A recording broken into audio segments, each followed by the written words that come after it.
कक्षा 10वीं विषय संस्कृत ऑनलाइन कक्षा में आपका स्वागत है। हमने प्रथम पाठ का अर्थ किया था। आज हम प्रथम पाठ जयसुर भारती के प्रश्नोत्तर हल करेंगे। इसमें हमारा जो पहला प्रश्न है वह है वस्तुनिष्ठ प्रश्न। वस्तुनिष्ठ प्रश्न यानी 4 उत्तर हैं, उनमें से एक उत्तर को हमको छांटना है। पहला प्रश्न है हमारा निम्नलिखितेषु पदेषु संबोधन पदम न अस्ति, यानी निम्नलिखित पदों में जो संबोधन पद नहीं है, ना अस्ति आ रहा है तो नहीं है, उसको हमको छांटना है। ये 4 उत्तर है हमारे। पहला है भगवती, सुरभारती, वागेश्वरी, मानस, हंसे। तो भगवती परिवाचिक शब्द है, संबोधन के रूप में आया है। सुरभारती भी संबोधन के रूप में आया है, वागेश्वरी भी संबोधन के रूप में आया, और मानस, हंसे ये संबोधन के रूप में नहीं आया, इसलिए हमारा उत्तर होगा मानस, हंसे। मानस, हंसे यानी ये है शब्द संबोधन के रूप में नहीं है, नास्ति नहीं है। प्रश्न नंबर 2 है अस्याम वंदनायाम आहत्य कति संबोधन पदानि सन्ति। इस वंदना गीत में कितने संबोधन शब्द आए हैं, यानी इस जो हमारा वंदना का गीत है इसमें कुल कितने संबोधन पद आए हैं उनके बारे में बताना है।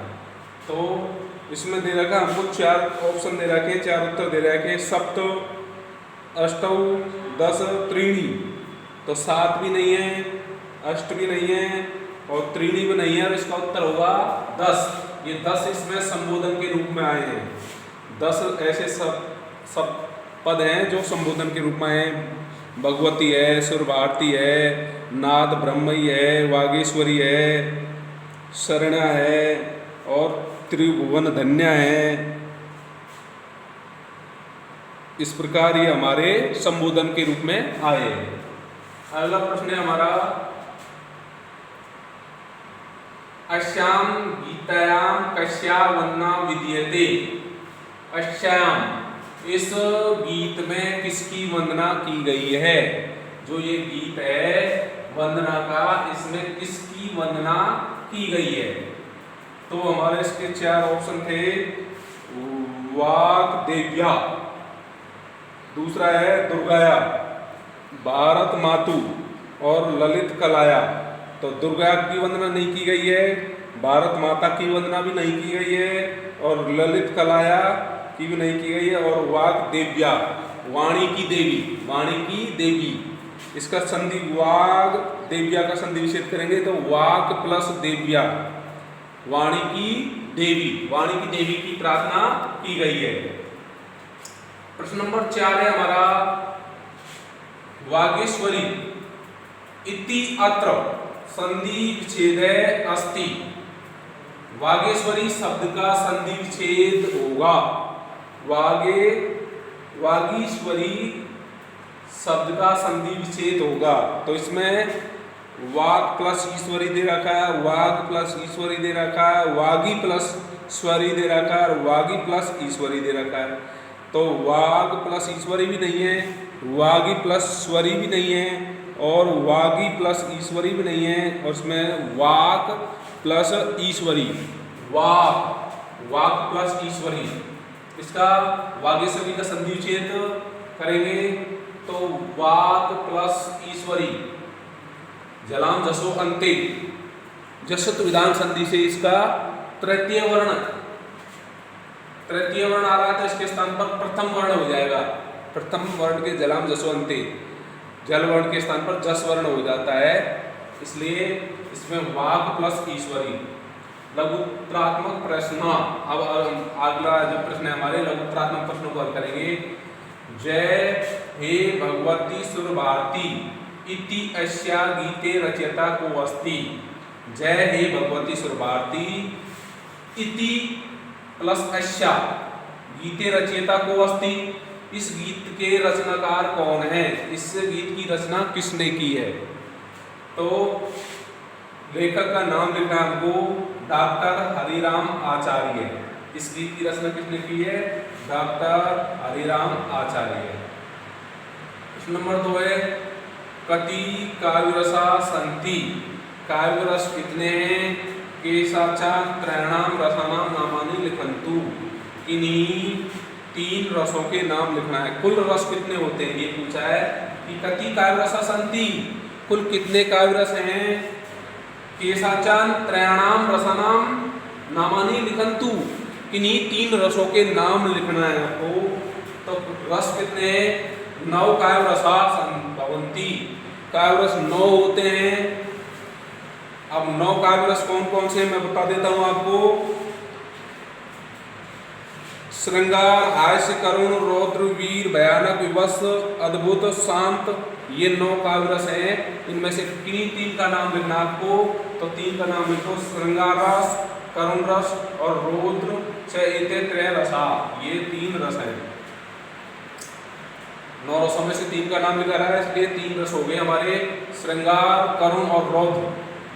मानस हंस इति अस्य किम अर्थद्वयं कर्तुं शक्यते, मानस हंस, इस शब्द के 2 अर्थ कौन कौन से कर सकते हैं, यानी 2 अर्थ कौन कौन से होते हैं।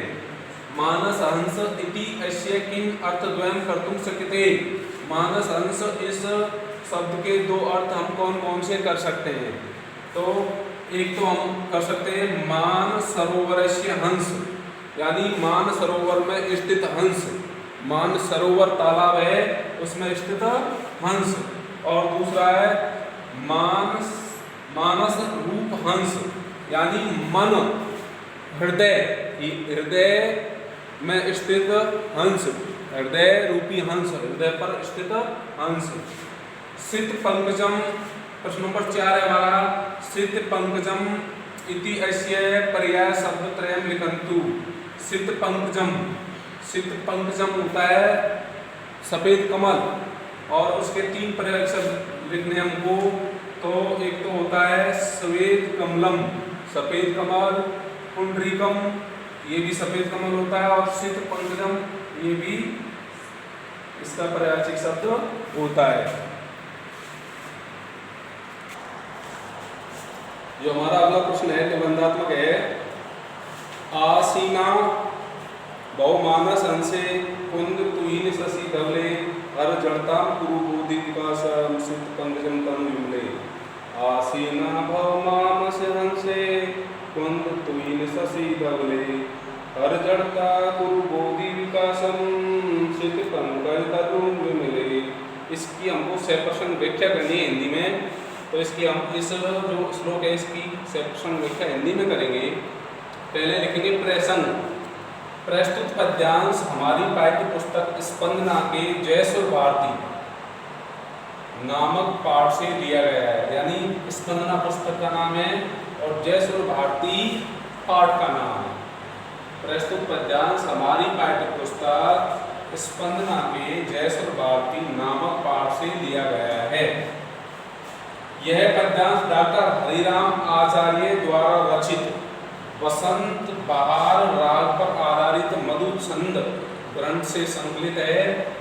इस पद्यांश में सुर भारती की विशेषताओं का वर्णन किया गया है। ये हमारा प्रसंग है, जो हिंदी में सबसे पहले प्रसंग लिखा जाता है, यानी पाठ का नाम, पुस्तक का नाम, पाठ का नाम, लेखक का नाम, और जो श्लोक में स्थित है उसका किसका वर्णन किया गया है वो लिखा जाता है, ये प्रसंग लिखा जाता है। तो ये हमारा इसका प्रसंग हो गया। अब इसकी व्याख्या करेंगे इस श्लोक की, कि इस श्लोक का हिंदी अर्थ क्या है, इस श्लोक में क्या बताया गया है। आसीना, आसीना बहुमानस अंशे कुंद तुहिनी शशि धवले हर जड़ती जड़ताम कुरु बोधि विकासम सित पंकज तनु विमले। हे चमेली बर्फ और चंद्रमा के समान, ये भारती चमेली बर्फ और चंद्रमा के समान शुभ्र श्वेत कमल के समान निर्मल शरीर वाली, यानी ये होता है कुंद। चमेली का जो सफेद पुष्प होता है वो होता है कुंद। और तुहिनी, त्विनी होती है बर्फ, बर्फ भी सफेद होती है। शशि, शशि मान होता है चंद्रमा की चांदनी, ये भी सफेद होते हैं, यानी तीनों सफेद हैं। चमेली बर्फ और चंद्रमा के समान शुभ्र श्वेत, कमल के समान निर्मल शरीर वाली।